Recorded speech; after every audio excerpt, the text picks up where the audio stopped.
This is a story of ambition, power, and murder. It is the story of a man who would stop at nothing to become king. It is a dark and bloody story that starts on a wild Scottish heathland where three witches plot and spin their spells. When shall we three meet again? In thunder, lightning, or in rain. When the hurdy-burdy is done, and when the battle is lost and won. That will be here, the set of sun. Where the place? Upon the heath. There to meet Macbeth. Macbeth, a Scottish lord, here he is, not far from those witches, leading the Scottish army against a combined force of invading Norwegians and Scottish rebels. Fight for Scotland and King Duncan! Kill the rebels and smash the invaders! Kill them all! Macbeth! The rebels already run! The battle is over, and Scotland won. The night is yours in Scotland. We must find King Duncan and bring him the good news. Let's go! A drum, Macbeth.com. Quick! We must finish the spell. Tries to find. And tries to mind. Tries again, make some line. The spell is done. Banco, I have never seen such a night. So foul and so fair. Aye, strange alright. How far is it for the king?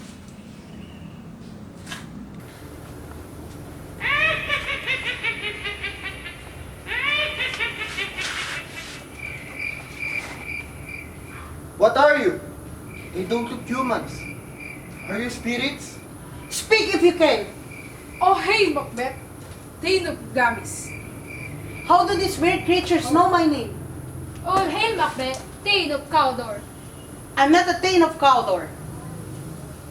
What else can you see? Do you see the future? Oh hey, Macbeth! One day, you will be king. No, that cannot be. Get away from me! Macbeth, what are you scared of? Why be so afraid of good news? How about me? Can you see my future? Hail, Banco. Lesser than Macbeth and greater. Not so happy, yet much happier. Your children will be kings. But you will never be. All hail Macbeth and Banco. Wait, how can I be Thane of Cawdor? He's still alive and a king. It's unbelievable. It's impossible.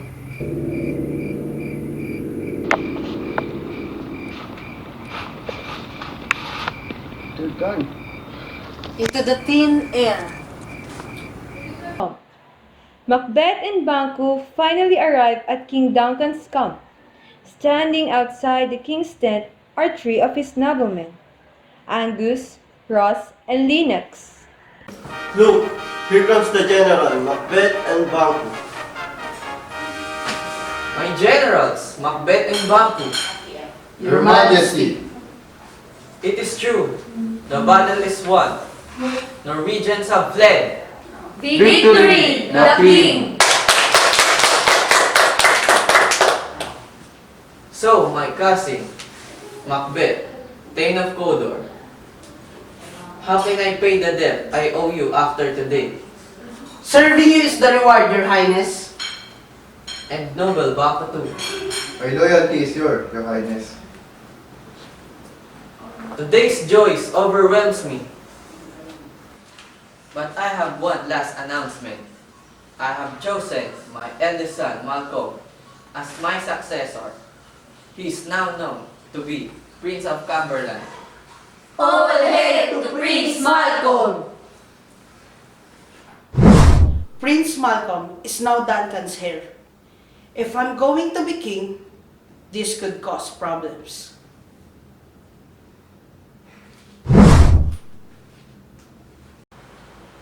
We should go now to your castle, Macbeth, to celebrate our friendship. Your Majesty, I shall go ahead to Dunsinane. My Lady Macbeth will be delighted at the good news of your coming.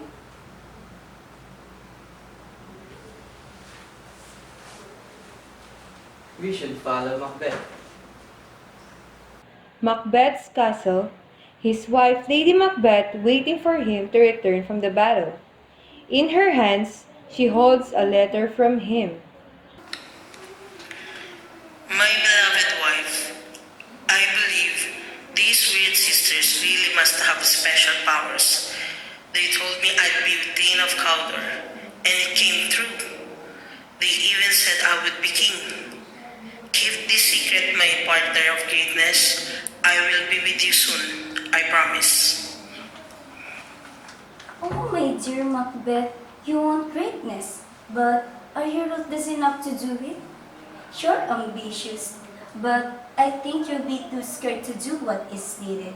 So come home soon, so I can inspire you to take the crown. Or, without me, you will never do it.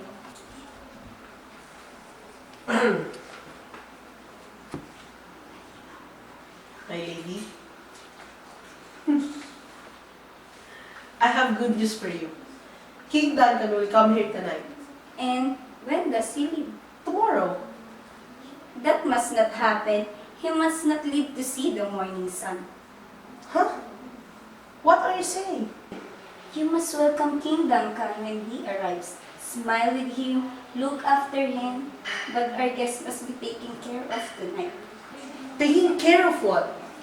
Oh, my dear Macbeth, your face is so easy to read. But tonight, you must hide your feelings.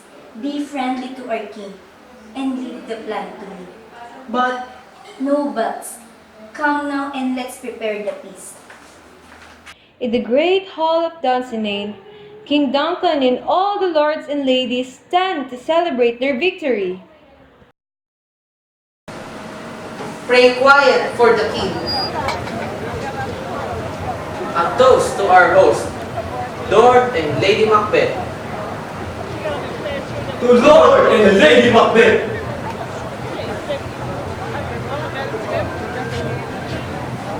Your castle is beautiful, lady. The air here is so sweet. Your Majesty, you honor us with your visit. I hope we haven't troubled you. We are at your service, my king. Now, let's feast.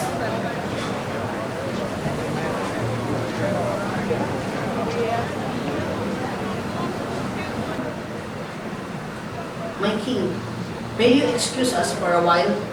As you wish, Lord Macbeth. Thank you.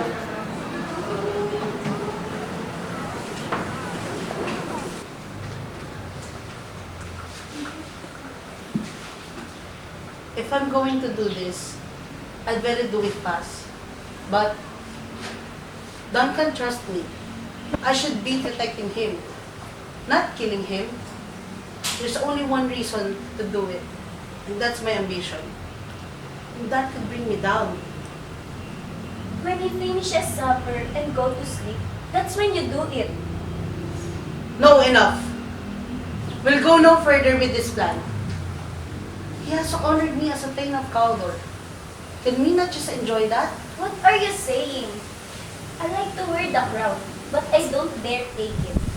You're like the cat who wants the fish, but is scared of getting his paws wet.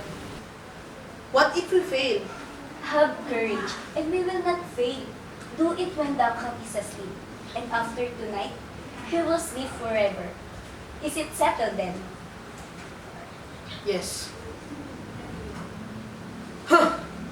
It is settled. Good. The feast is over. Banquo and his son Fleance are taking a walk on the castle walls. What time is it, Fleance? After midnight, Father. Someone's coming. Hello? Who's there? A friend? Still up to. The king is taking his rest. He's gone to bed in good spirit. By the way, thanks to your hospitality. We just did what we could, Banco. A real feast? I dreamt about the witches last night. There was truth about what they said. Thane of Godor? I haven't really thought about it, Bango. But maybe you're right. We should talk about it. Whenever you like. Stay with me, Bango, and we can all share in the future. My loyalty is to the king, and ever will be. We must go. We must take a rest. Sleep well, my friend. And same to you.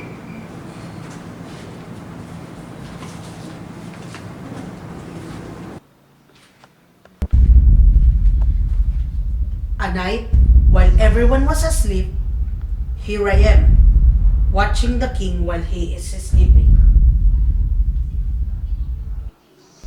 Oh, what's this?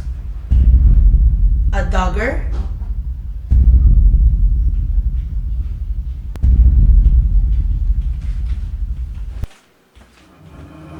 My king.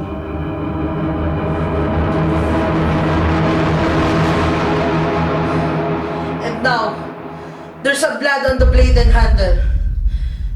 Sleep no more. Macbeth has murdered sleep. Lady Macbeth cannot sleep. She walks back and forth, thinking about her terrible plan. What is he doing? I left the dagger for him. He can't have missed them. My husband, have you? The deed is done. Look at my hands. Don't worry, it will wash off. Just after I killed him, I heard voices. Crying voices. They said, "Sleep no more. Macbeth has murdered sleep." You're just imagining things. Go, wash your hands. And why did you bring the daggers? Put them back in the room. I can't go back there. Give it to me, and I will wipe up the faces of sleeping servants with blood. And it will look as they killed the king.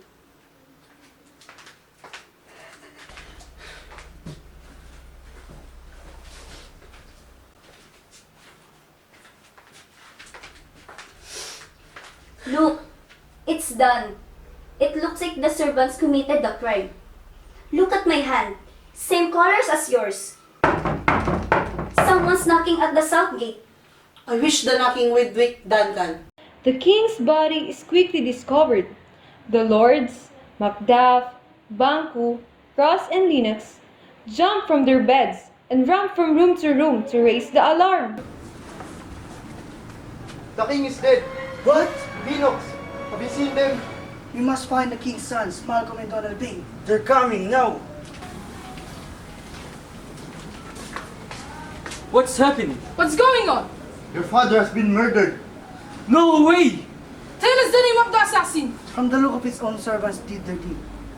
Their hands and faces are covered in blood. The daggers are nearby. I will face these lowly assassins now. Stay! The assassins are all dead. I have killed them already. What? What has happened? The king, my lady, is dead. No! Malcolm, Donald Bing, listen to me. Your father's lay dead.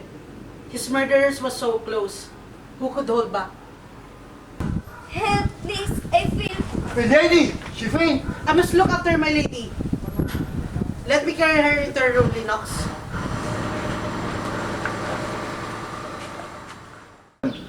Donald, I think we must be silent for you. You're right. This place isn't safe. Something's not right here, Banco. If there's a plot or treason, I will fight for it. So will I. We'll dress and meet in the Great Hall. Then my brother and I will join you short.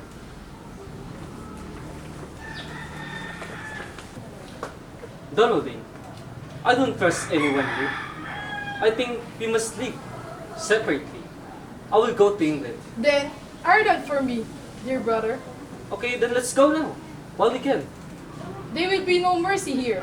Only more killings. To horse.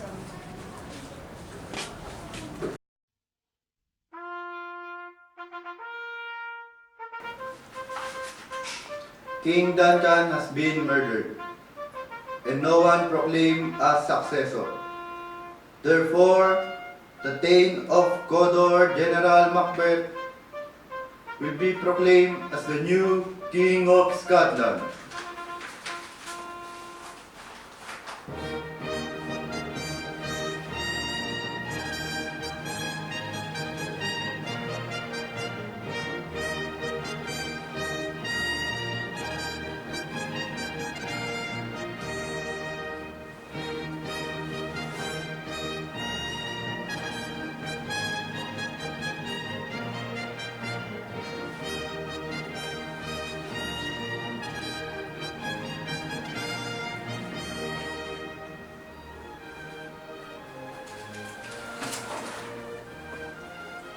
All hail to King Macbeth!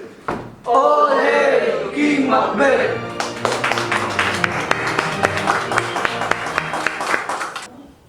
Thane of Cawdor, and now crowned as king. It has all come true. But did the witches make it happen, or was it Macbeth himself? Bangko. Your Highness, my lady, welcome back to Dunsinane.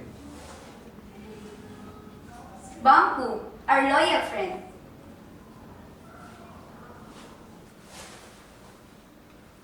What news, Bangko? Malcolm and Donald Bain had fled the country.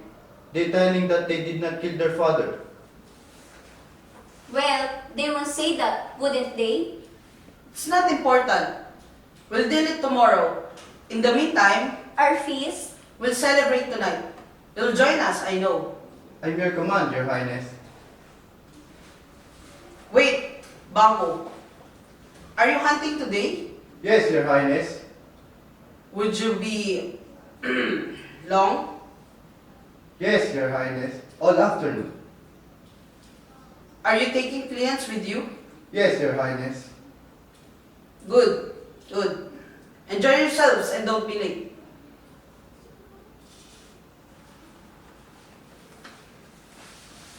Now please, your king has work to do until the feast tonight. I am the king, but the witches told Bango that his children would be kings, not mine. Being king isn't enough. I've got to be safe. And I can't be safe while Bango lives. Yes, my king. You must do something. They are here, my lord. Your Majesty. Don't bother sitting. It won't take long. Suits me. Me too. Good. Now, Bango. Bangku? Yes, Bango. I want you to kill him. Kill Bangko? Kill him? Today, while he's hunting. Alright? Alright. His son, Tians, must die too. Tell you what, we'll make you a deal. Special offer. 2 for the price of 1. Just make sure, nobody but nobody must ever connect this to me. Understood? Don't worry, Your Majesty. Our lips are sealed. As quiet as the grave. Good. Let's make the arrangement.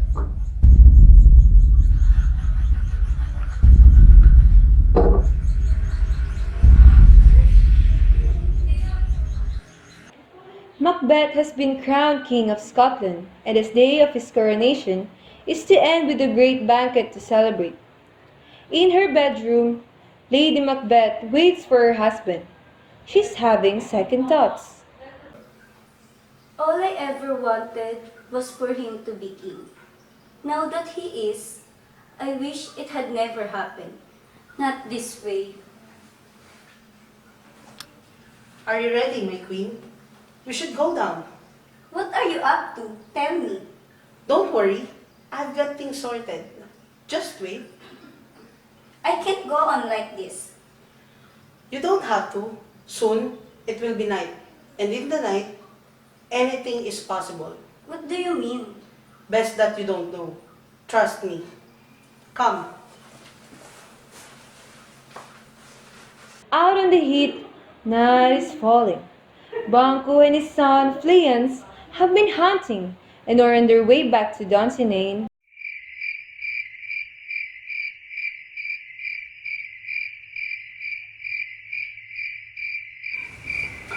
Are we nearly home, Father? Not far now.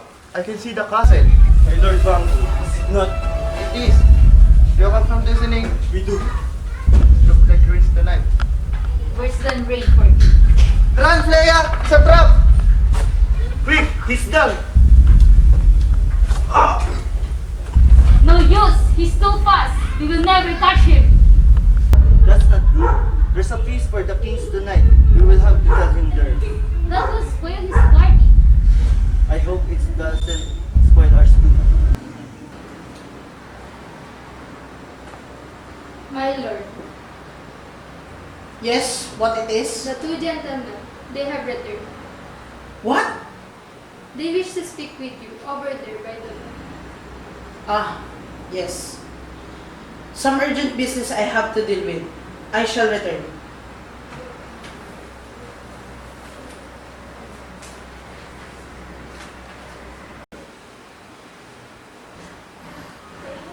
Idiots! There's blood on your faces! Not mine. Or mine. It's Banku's.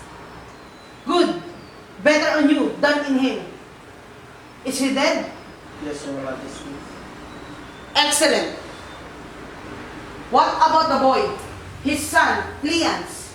Well, There's a bit problem out there. it was very dark, And the light went out.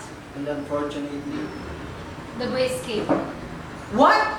You let him go? You fools and idiots? Never mind. At least Banco is dead. We can sort the boy out tomorrow.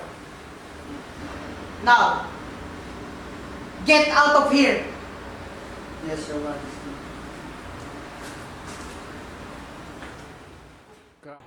On the walls of Dunsinane Castle, the two noblemen, Ross and Lennox, have found a quiet place where they cannot be overheard. These are strange times, Linux. Very strange times. Aye. First, Duncan is killed and his son was run away. Because they were the murderers. So says Macbeth. Then Banco is killed and his son Cleance runs away. And Cleance killed him. So says Macbeth. So says Macbeth. Shh! Is that someone coming? Even up here, we're not safe. And now Macduff has disappeared. Not disappeared, gone to England. Huh? Why? He's gone to join Malcolm to build an army and to come up here and save us from Macbeth. Is Macbeth knowing? Yes, and he's planning to revenge on Macduff. God help Macduff. God help us all. By the pricking of my thumbs, something wicked this way comes. Open locks, whoever knocks. A recipe without a name. What devil's work are you after? You midnight hags? I want to know more of the future. Will you tell me? I need answers. Speak. Demand. Well, answer. First question. Tell me. No need to ask the questions. We know your thoughts. Macbeth, Macbeth, Macbeth. Beware, Macduff. I knew it. Macduff is dangerous. Be bloody, bold, and resolute. No man who has ever been born to a woman can harm you. Which means I'm safe. No human can ever harm me. And last, you will never be beaten in the battle till Burnham Wood comes to the Dunsinane. How can a wood can get up and move somewhere else? Never. I'm safe. One more question.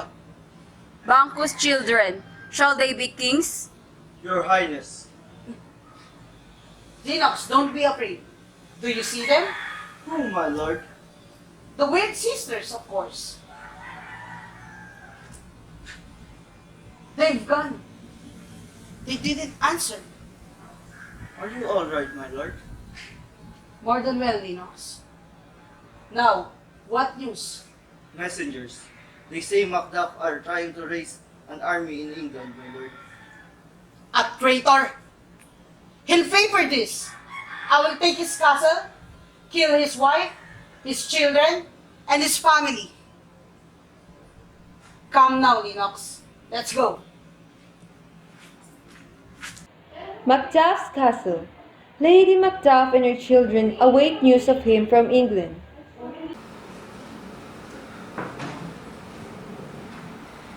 Ross, you're welcome. Have a meal with me. Why you look wet? Try out. My Lady Macduff. No thanks. I wish I could stay. Do you hear news of my husband? I traveled to England just to join him. Do you have any message for him? Tell him not to take long. Please, tell him I love him. He's doing what he must. Goodbye for now, my lady. Goodbye.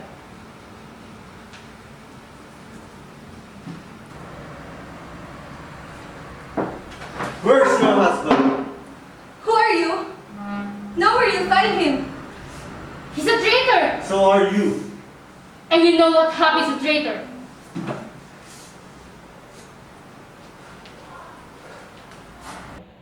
Dancing Castle, night time. Lady Macbeth's servants are worried and have summoned a doctor to the queen's rooms. This is where she stays, Doctor. Every night, without fail. And you think she's asleep each time? I'm sure of it. She says things, but look, here she comes.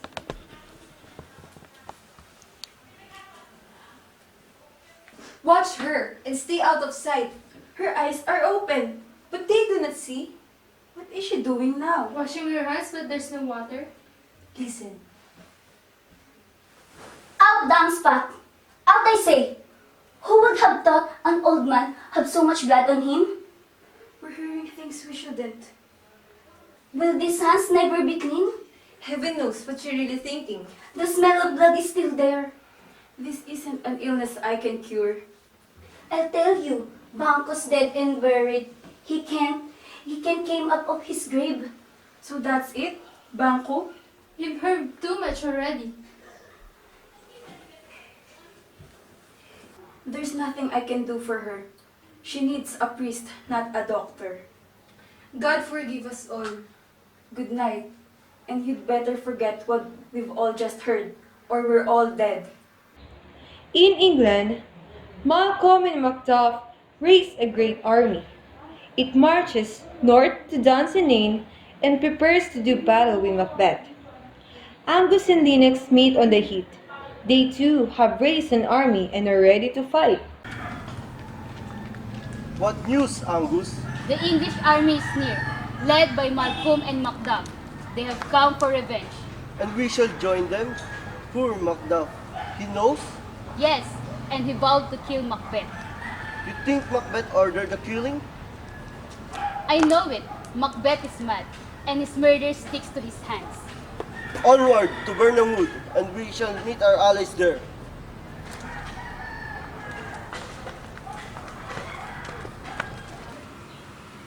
My lord. No more reports. I don't need them. Birnam Woods can come to Dunsinane. And Malcolm was born of a woman. Nothing can touch me. Sir, the English army comes near. All right then. Put on my crown and my cape. Yes, sir.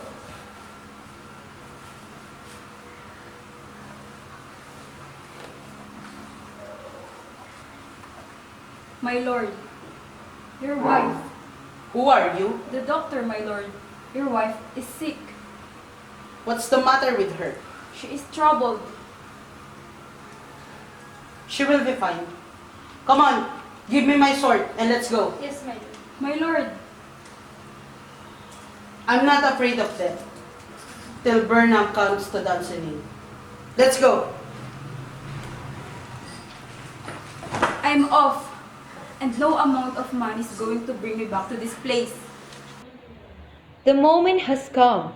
The army of Malcolm and Macduff unites with that of Lennox and Angus. Malcolm, Donald Bain, my friends, Macduff.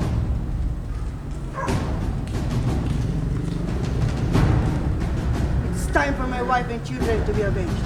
And for my father. Macbeth and his men are in Dunsinane. We will lay siege to the castle. All the nobles are with us. Are you ready for the fight? The tyrant must die, my Lord Malcolm. Good man. Now what is this wood in front of us? It is called Birnam Wood, my lord. Lennox, tell the troops to cut down the trees and hold in front of them. You're right, Malcolm. The enemy won't know how strong we are. Come. Then let's prepare for the battle.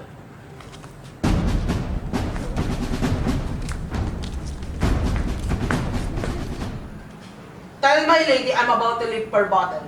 Yes, my lord. Are the planks flying on all the walls? Yes, my lord. They can't beat us.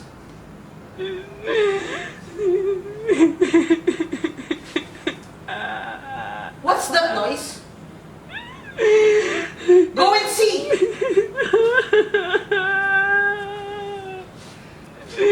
Lord, the queen is dead, my lord. What? Dead? She should have lived until the battle ends.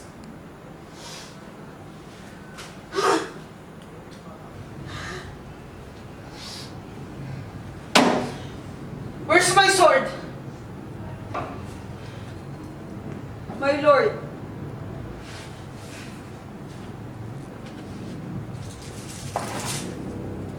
Come on. Spit it out. I don't know how to tell you. Just say it. As I stood watch, I looked towards Burnham and the wood was moving. Liar! It is true, sir. See through the windows there.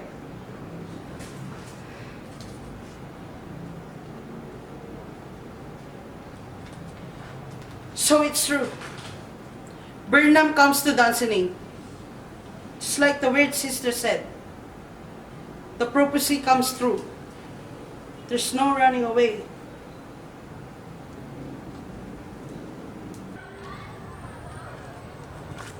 My soldiers,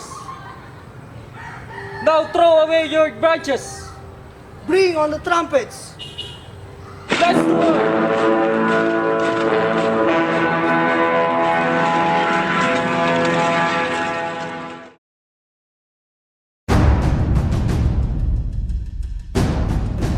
You're a traitor. I will fight for my crown.